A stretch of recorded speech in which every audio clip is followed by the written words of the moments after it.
Bonjour et bienvenue dans cette première vidéo sur le féminisme. Le féminisme et le milieu du travail.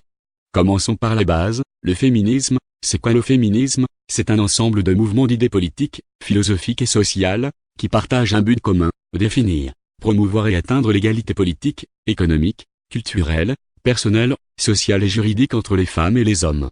Autrefois mouvement utile pour permettre aux femmes d'avoir les mêmes droits que les hommes, celui-ci a muté vers une version 2.0, qui critique une soi-disant société patriarcale, qui favoriserait les hommes par rapport aux femmes.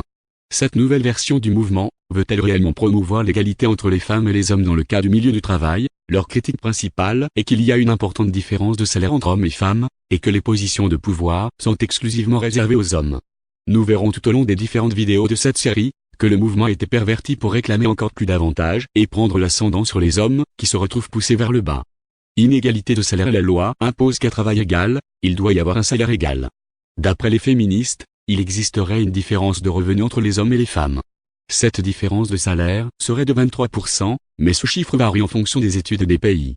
Pour la France, on peut retrouver dans le Figaro une infographie de mars 2019, qui reprend l'analyse des données recueillies auprès des entreprises de plus de 1000 employés. Le lien de l'article est en description, mais je vous montre l'infographie. Mais comment se fait-il qu'il y a une différence? Est-ce uniquement parce que ce sont des femmes, ou y a-t-il une autre raison? L'infographie reprend 3 chiffres pour l'écart salarial en fonction de ce que l'on considère, 23,7%. Ce chiffre est atteint comparant non seulement les salaires nets de régimes de travail différents, en comparant des pleins temps avec des temps partiels et des mi-temps, mais également en prenant la moyenne, quel que soit le poste occupé, ce qui ne colle pas avec l'obligation légale de comparer un travail égal. C'est malheureusement le chiffre qui est constamment avancé par les féministes pour décrire la problématique de différence salariale importante. L'écart de 18,4% a été calculé sur l'ensemble des salaires, pour des contrats temps plein sur l'ensemble des fonctions, c'est-à-dire que l'on peut y comparer un technicien de surface et une directrice, par exemple. Cela ne cadre pas avec l'esprit de la loi, à travail égal et compétence égale. En effet, les femmes optent généralement pour des métiers pas forcément rémunérateurs comme le montre ce tableau de l'INSEE. On peut aussi constater que dans ces secteurs d'activité les évolutions de salaire sont non seulement restreintes mais la concurrence est très importante, ce qui diminue la possibilité de changer d'employeur pour éventuellement bénéficier d'une augmentation de salaire. Donc si on analyse rapidement ce tableau, on peut constater que la moitié des femmes actives le sont dans des secteurs pas forcément rémunérateurs, contre 11% pour leur contrepartie masculine. Rien que cette différence, peut-elle seule justifier une grosse partie de la différence de 18% sur une moyenne des salaires nets. Le dernier chiffre de 9% est calculé sur base de critères plus proches de la loi, c'est-à-dire à travail égal et compétence égale. Comme il n'est pas spécifié le temps de travail, on supposera que celui-ci est équivalent. Le seul moment d'une carrière où ces deux critères sont identiques est l'engagement, donc l'entrée en service au sein d'une entreprise. Sachant qu'à l'embauche, il faudra distinguer le salaire de base, qui sera le même entre l'homme et la femme, mais qu'il y a aussi éventuellement une marge due à la négociation du salaire d'entrée, ce que les hommes ont plus tendance à faire. Les féministes sont conscientes de cette différence, et ont même créé une formation de négociation, le négo-training, ouverte qu'aux femmes. Donc encore un outil uniquement accessible aux femmes, mais ce n'est pas discriminatoire, non. Ensuite, au niveau de la carrière, les salaires évoluent également en fonction de l'implication dans l'entreprise, du rendement et de la productivité, sans oublier les heures de travail. Dans certains secteurs, les augmentations ne sont pas automatiques, mais elles doivent être demandées. Si les femmes n'osent pas négocier les salaires, les augmentations n'en parlons pas. L'évolution du salaire est directement liée à la quantité de travail fourni, le rendement ou de l'implication dans l'entreprise. Ces éléments sont peu compatibles avec une vie privée ou une vie de famille épanouie. Le travail en société est actuellement basé sur la méritocratie, peu importe le sexe du travailleur, si celui-ci fait du bon travail, il peut recevoir une augmentation. Sachant que des temps partiels peuvent impacter sur ces augmentations, et dans ces cas-là c'est le temps partiel qui est sanctionné et pas le sexe du travailleur. Un autre point d'attention, quand pour favoriser les femmes dans certains secteurs, on favorise celles-ci, ce n'est plus de l'égalité mais du favoritisme.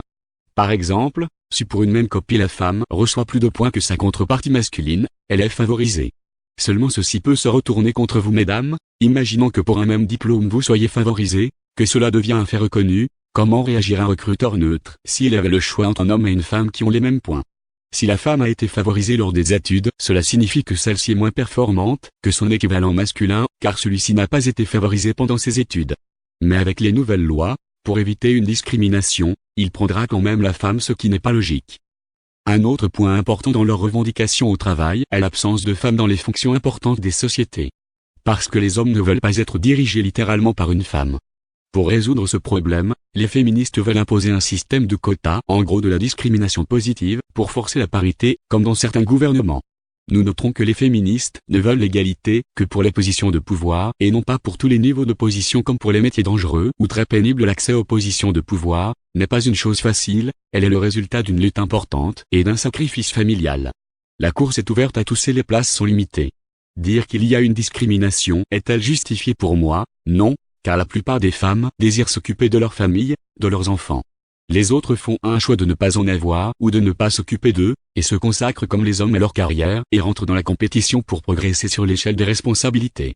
Les femmes aux positions de pouvoir, pourquoi pas, mais quand on parle de discrimination, elles sont plus fortes que les hommes, car elles peuvent annoncer des discriminations à l'embauche publiquement sans avoir de conséquences. Prenons un exemple qui a fait couler de l'encre Anne Lauvergeon, présidente du groupe Areva nommé par DSK, qui a décrit lors du Women Forum que à compétences égales, eh bien, désolé, on choisira la femme ou on choisira la personne venant autre chose que le mâle blanc. Eh bien cette femme placée là pour des raisons politiques, a simplement coulé la boîte Areva en faisant de méga boulettes. La première est la vente d'un EPR aux Finlandais, à prix fixe et pour des délais impossibles au final, il y aura eu un surcoût de 4 milliards et un retard de 6 ans par rapport au contrat initial. Et ensuite elle a poussé l'achat du Ramin, achat pour lequel elle est poursuivie, bref une femme super compétente.